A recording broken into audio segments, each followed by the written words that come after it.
Bismillahirrohmanirrohim. Assalamualaikum warahmatullahi ta'ala wabarakatuh. Jumpa lagi di channel Titin Setiasi. Hai teman-teman, apa kabar? Semoga selalu dalam keadaan sehat walafiat. Alhamdulillah ya, hari kemarin hari Minggu tanggal 25 November 2023 aku bersama teman-teman yang lain yang tergabung di Majelis Taklim Gabungan Kaum Ibu Az-Zahra, yaitu mengikuti pelatihan manasik haji di AMTC Tangerang. Semoga video ini bermanfaat untuk menambah pengetahuan kita tentang bagaimana tata cara kita melaksanakan ibadah haji dan umroh. Saya berdoa semoga Anda yang menonton video ini dan saya segera dimampukan oleh Allah Subhanahu wa taala untuk dapat menunaikan ibadah haji dan umroh. Amin ya rabbal alamin. Selamat menyaksikan. Labbaik Allahumma labbaik, labbaik la syarika laka labbaik, innal hamda wan ni'mata laka wal mulk la syarika lak. Pagi ada yang berangkat siang ya, jadi paling tidak sore itu kita sudah sampai di padang Arafah. Kemudian setelah sampai di Arafah kita membaca doa, kemudian kita masuk ke maktab atau ke tenda kita masing-masing. Tenda di Arafah itu ya selayaknya tenda kita berkemah ya, tapi besar ukurannya, cukup untuk satu rombongan haji. Nah, biasanya untuk rombongan haji itu dikelompokkan satu rombongan 11 orang, kemudian dikelompokkan lagi menjadi 4 regu sebanyak 11 kali 4 ditambah 1 orang, kemudian ditambah lagi menjadi karom ya, kalau kelompok terbang dan selanjutnya, jadi menjadi lebih besar lagi. Sementara menunggu saat wukuf, kita memperbanyak zikir, berzikir kepada Allah, membaca Al-Quran, kemudian sholat ya. Datang waktu zuhur, kita melaksanakan sholat zuhur dengan jamak qasar takdim ke asar. Jadi karena kita musafir, jadi boleh mengqasar sholat kita zuhur dengan asar. Nah, sholat zuhur, setelah sholat zuhur kita mendengarkan khutbah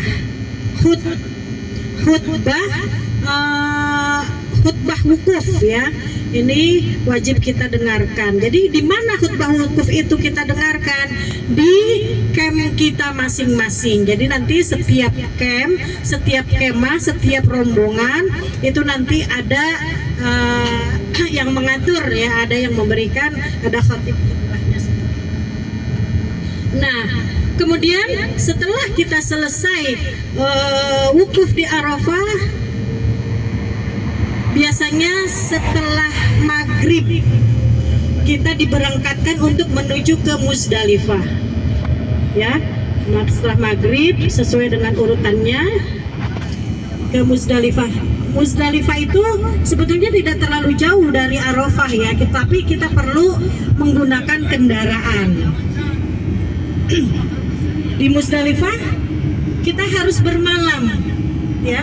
Di Muzdalifah apa saja kita di Muzdalifah yang kita lakukan. Yang pertama adalah mencari batu ya, batu kerikil untuk melempar jumroh. Berapa banyak batu yang kita kumpulkan? Tidak kurang daripada 70 butir ya, 70 butir batu, karena kita akan melempar jumroh nantinya. Melempar jumroh yang pertama ya, nanti ini ketika sampai di Mina. Sekarang kita cerita di Muzdalifah dulu. Jadi di Muzdalifah kita bermalam di Muzdalifah. Bisakah kita tidur pulas? Tidak ya.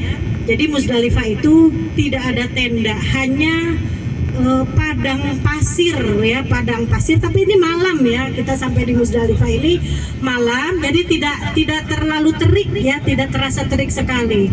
Setelah mencari batu, kemudian kita zikir, ada karpet disiapkan di sana tapi tanpa tenda.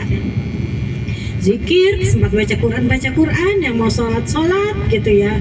Nah, kemudian sampai kapan kita bermalam di sana? Kalau sudah lewat dari jam 12 malam itu sudah dinyatakan bermalam. Jadi nanti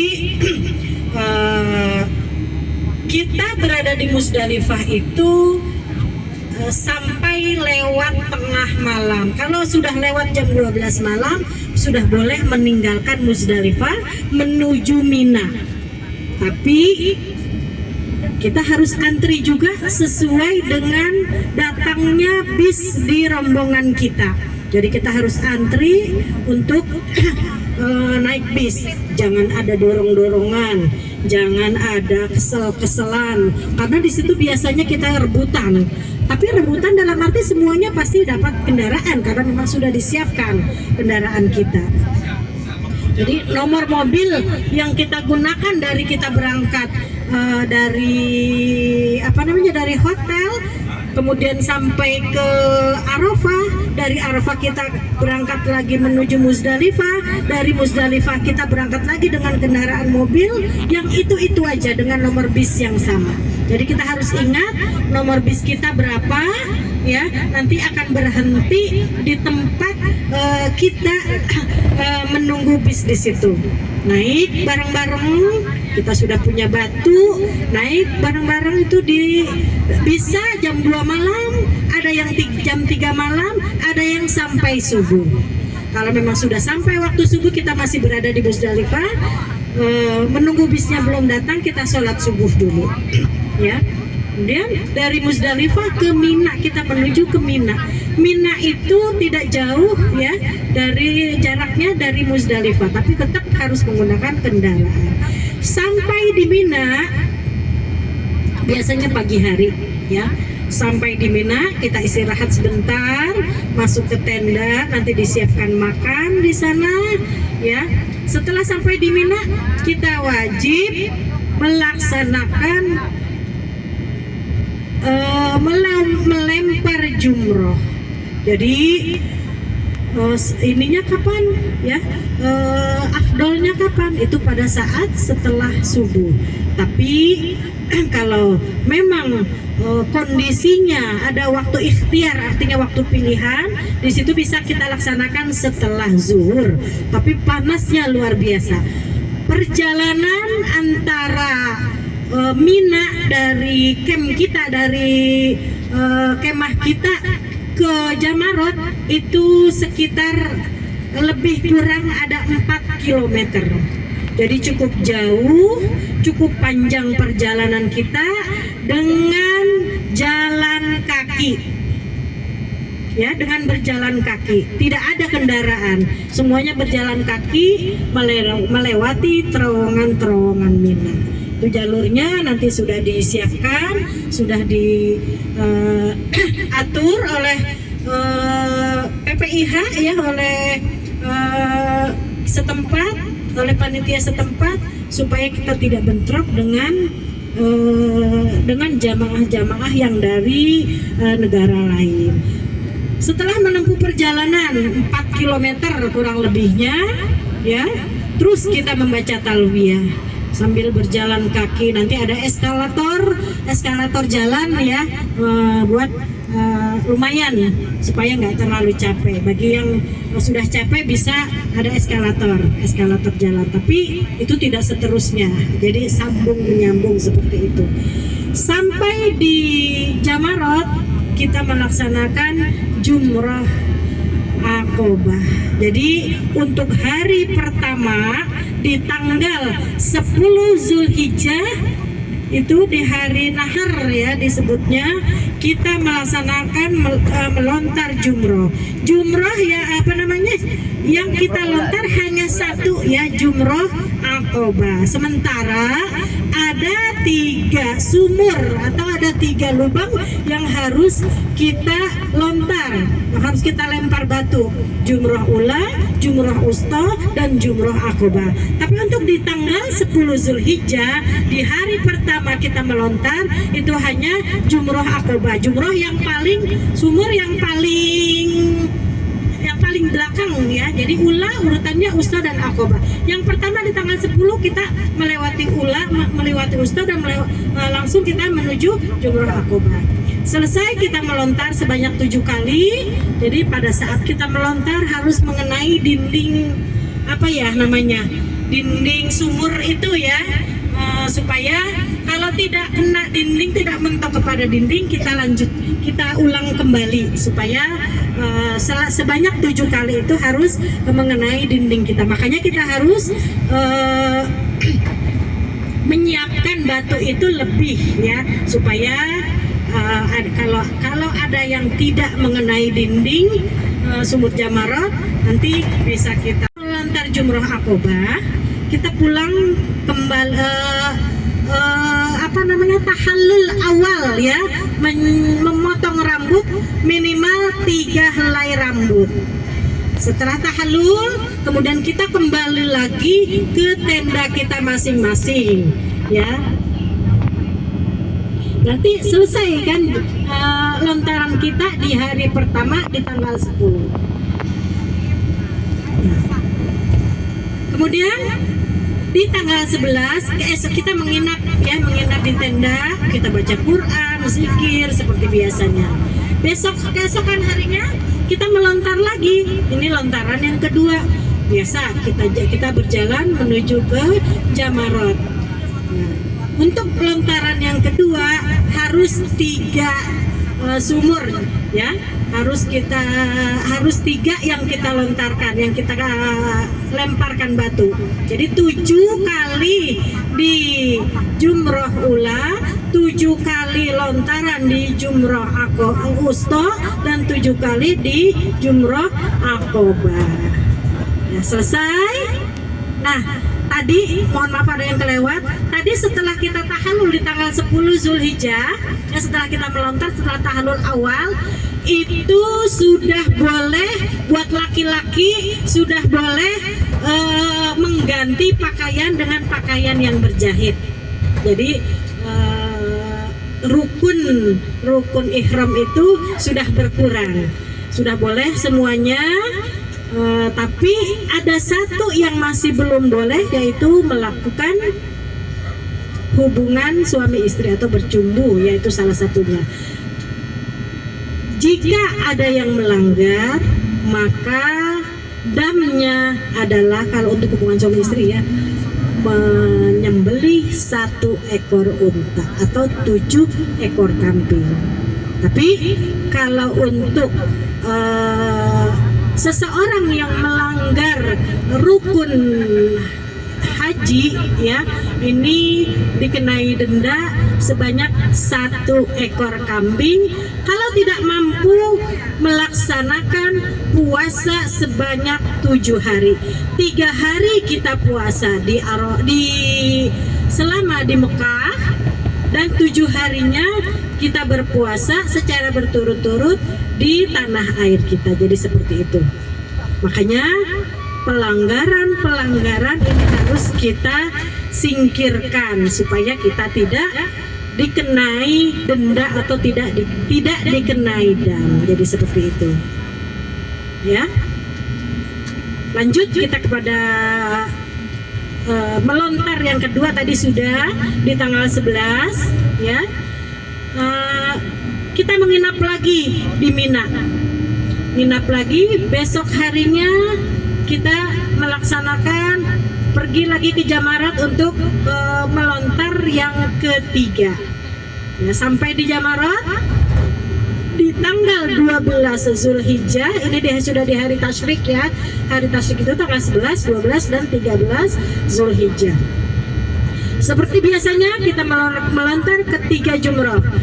7 lontaran jumroh ula, 7 lontaran jumroh wusta, dan 7 lontaran ke Jumratul Aqobah. Kembali lagi ke kemah ya, kita sudah 3 kali.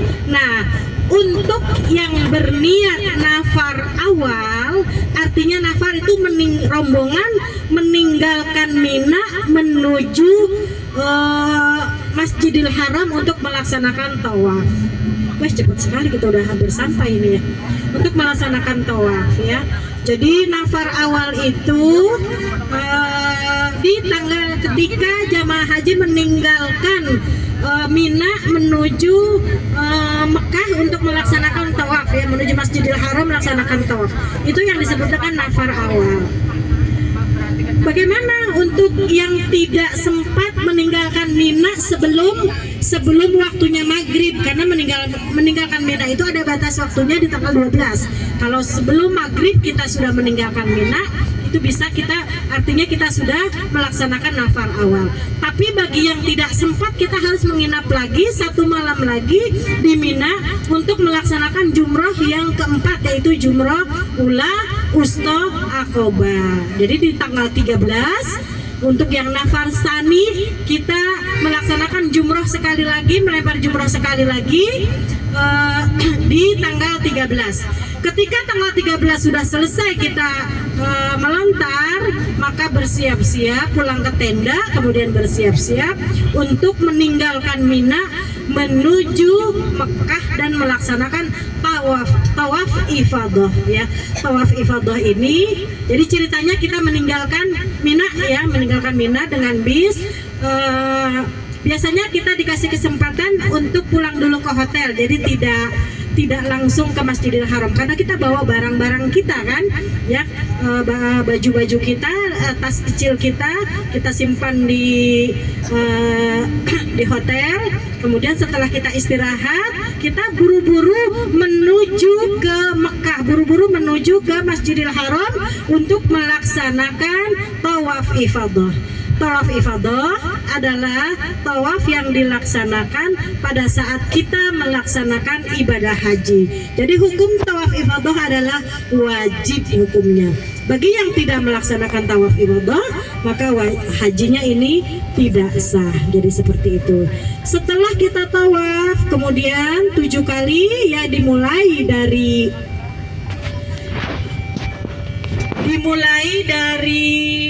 Hajar Aswad ya.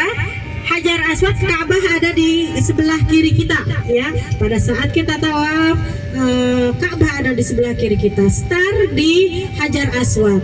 Kita mengecupkan tangan kita untuk sebagai penghormatan kita kepada Ka'bah dengan membaca Bismillahi Allahu Akbar.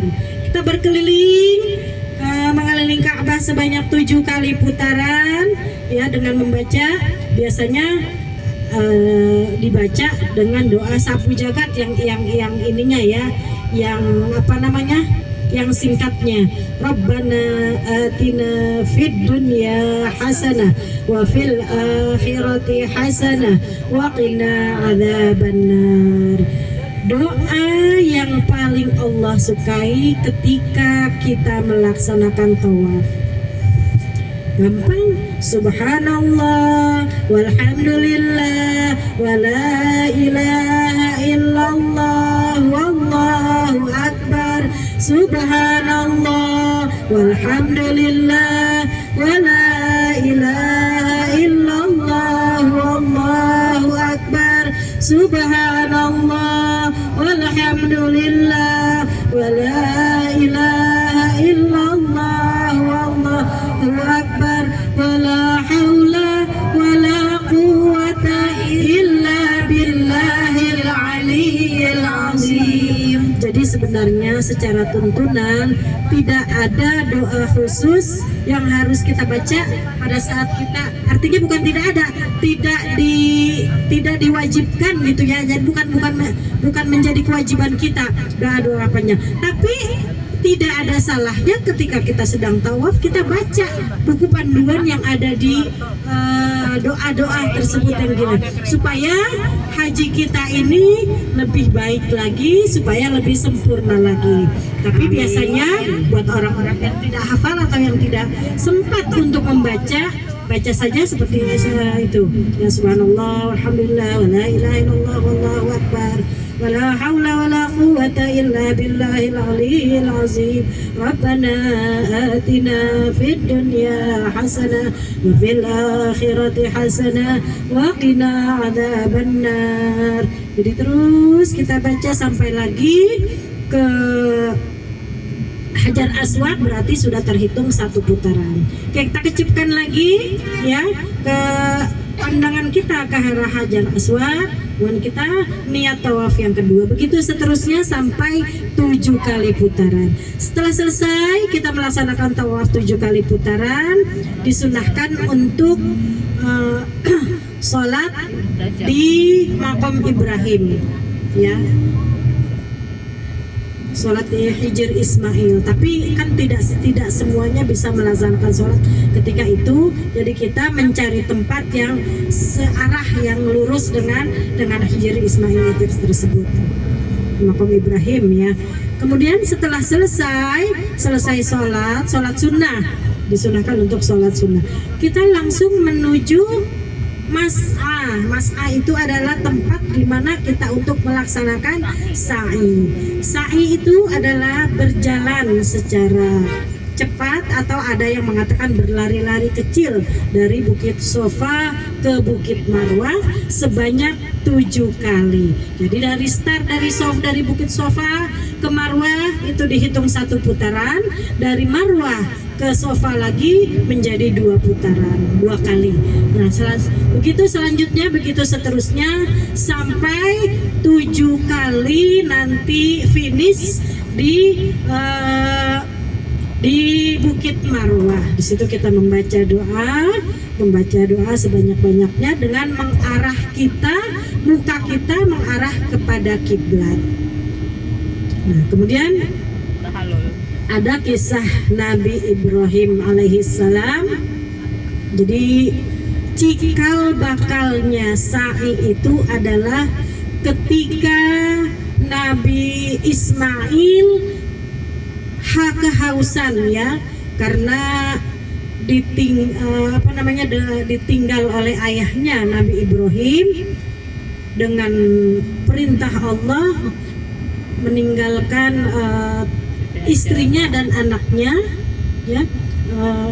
Ketika itu Nabi Ismail kehausan, sehingga Siti Hajar ibunya mencari-cari mata air sampai sebanyak 7 kali antara Sofa Marwah. Saat itu tidak seperti sekarang, ya, suasana Sofa dan Marwah. Kalau sekarang enak, ber-AC,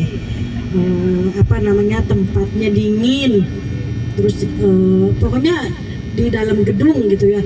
Zaman Siti Hajar, zaman Nabi Ismail itu masih gurun, ya, gurun pasir yang panas, yang gersang, tidak ada air, coba kehausan, sehingga Siti Hajar mencari-cari mata air dari Bukit Sofa ke Marwah, dari Marwah ke Sofa, Sofa ke Marwah, Marwah ke Sofa lagi, ya, sampai 7 kali. Dan ketika Siti Hajar itu datang menemui anaknya Ismail, dan keluarlah pancaran air dari hentakan kaki Ismail yang meronta-ronta untuk meminta air. Nah, disitulah keluarnya air Zam-Zam yang sampai sekarang menjadi minuman jamaah haji, ya, yang tidak kering-kering itu sumur Zam-Zam. Itulah cikal bakal terjadinya keluarnya air Zam. Jadi ceritanya kan Nabi Ibrahim itu menikah dengan siapa istrinya? Istri yang pertama itu tidak berpuluh-puluh tahun tidak punya anak, dia tidak dikaruniai anak. Sehingga Siti Sarah namanya, istri yang pertama Nabi Ibrahim. Sampai berpuluh-puluh tahun tidak juga mempunyai anak tidak mendapat keturunan. Akhirnya Siti Sarah mengizinkan Nabi Ibrahim untuk menikah kembali, untuk menikah lagi gitu ya, karena supaya Nabi Ibrahim ini punya keturunan. Karena sedih sekali Nabi Ibrahim itu karena sudah puluhan tahun kok tidak dikaruniai keturunan. Diizinkan oleh Siti Sarah untuk menikah, maka menikahlah Nabi Ibrahim dengan Siti Hajar. Nah, setelah menikah dengan Siti Hajar, alhamdulillah mendapat keturunan. Nah, itulah namanya Ismail ya. Bismillahirrahmanirrahim. Allahumma zid hadzal baita tashrikan wa tahlilan wa takriman wa mahadatan. Allahumma antas salam wa minkas salam tabarakta